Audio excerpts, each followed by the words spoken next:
ఇక మీదట ఎలాగ దానిలో జీవించుదము? క్రీస్తు యేసులోనికి బాప్తిస్మం పొందిన మనమందరము ఆయన మరణంలోనికి బాప్తిస్మం పొందుతామని మీరు ఎరుగరా? కాబట్టి తండ్రి మహిమ వలన క్రీస్తు మృతుల్లో నుండి ఎలాగ లేపబడను, అలాగే మనమును నూతన జీవమును పొందిన వారమే నడుచుకున్నట్లు మనము బాప్తిస్మం వలన మరణంలో పాలు పొందుటకై ఆయనతో కూడా పాతిపెట్టబడితిమి. మరియు ఆయన మరణం యొక్క సాదృశ్యమందు ఆయనతో ఐక్యం గలవారమైన ఎడల ఆయన పునరుత్థానం యొక్క సాదృశ్యమందును ఆయనతో ఐక్యం గలవారమై ఉండును. ఏమనగా మనమికను పాపమునకు దాసులను కాకుండాకు పాప శరీరం నిరర్ధకమగునట్లు మన ప్రాచీన స్వభావం ఆయనతో కూడా సిలువేయబడినని ఎరుగుదాము. చనిపోయిన వాడు పాపవిముక్తుడని తీర్పు పొంది ఉన్నాడు. మనము క్రీస్తుతో కూడా చనిపోయిన ఎడల మృతుల్లో నుండి లేచిన క్రీస్తు ఇకను చనిపోవడనియు మరణంకు ఇకను ఆయన మీద ప్రభుత్వం లేదని ఎరిగి ఆయనతో కూడా జీవించదమని నమ్ముచున్నాము. ఎలాగనగా ఆయన చనిపోవుట చూడగా పాప విషయమై ఒక్క మారే చనిపోయిన గాని ఆయన జీవించుట చూడగా దేవుని విషయమై జీవించుతున్నాడు. అటువలే మీరును పాప విషయమే మృతులుగాను దేవుని విషయమై క్రీస్తు యేసునందు సజీవులుగాను మిమ్మల్ని మీరే ఎంచుకుని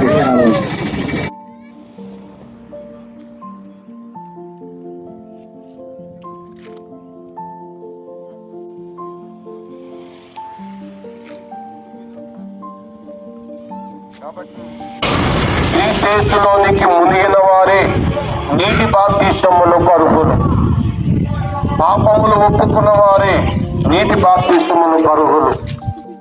రక్షణ పొందుకున్న వారే నీటి బాప్తిస్మమునకు అర్హులు. ఆత్మలో తిరిగి జన్మించిన వారే నీటి బాప్తిస్మమునకు అర్హులు.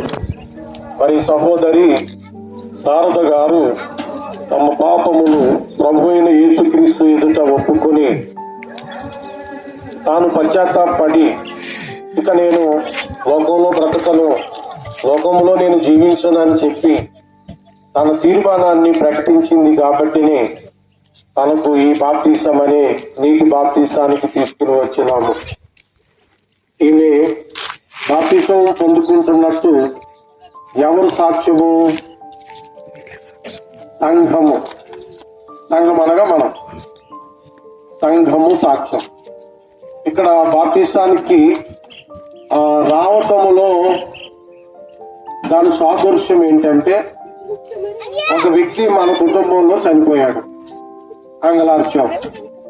ఆ శరీరాన్ని ఏం చేస్తాం? తీసుకొచ్చి పాతి పెడతాం.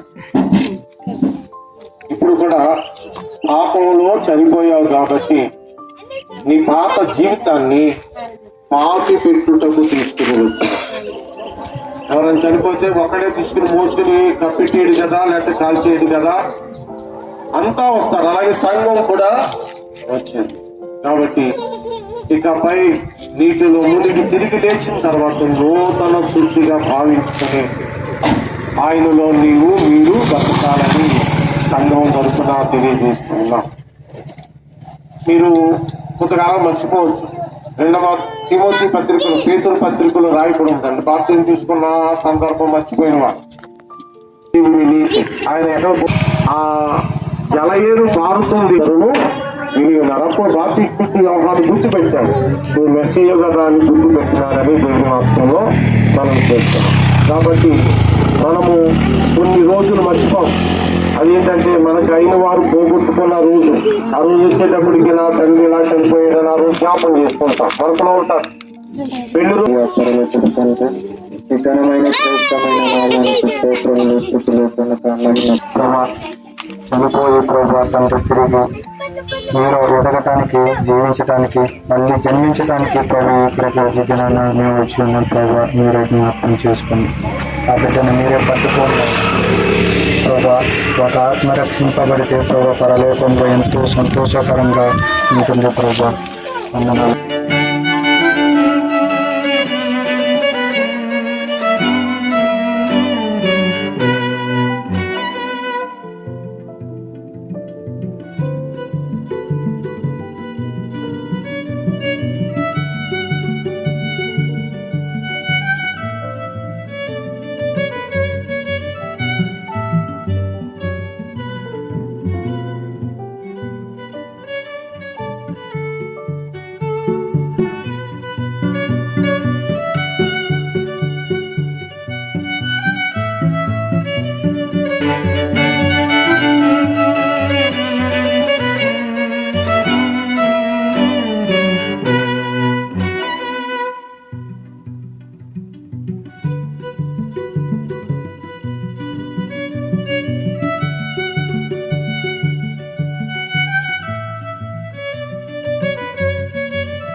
చెప్తాను.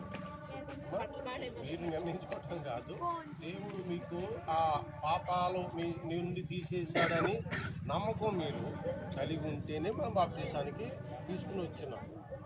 ఓకే, చాలా సంతోషం. ఇప్పుడు మరి ఆయన అంటే నీటి బాప్తీసం ద్వారా నూతన సృష్టి అవుతున్నారు కాబట్టి మనము యేసు క్రీస్తు యొక్క వంశంలోనికి వచ్చినాం. చెల్లిస్తున్నాం. మహాగణుడా, మహిమోన్నతుడా, నిత్య నివాసి, నీకు ఘనతనైన ఒక పాపి విషయంలో పరలోకములో ఎంతో సంతోషము కలిగిందని చెప్పినారు.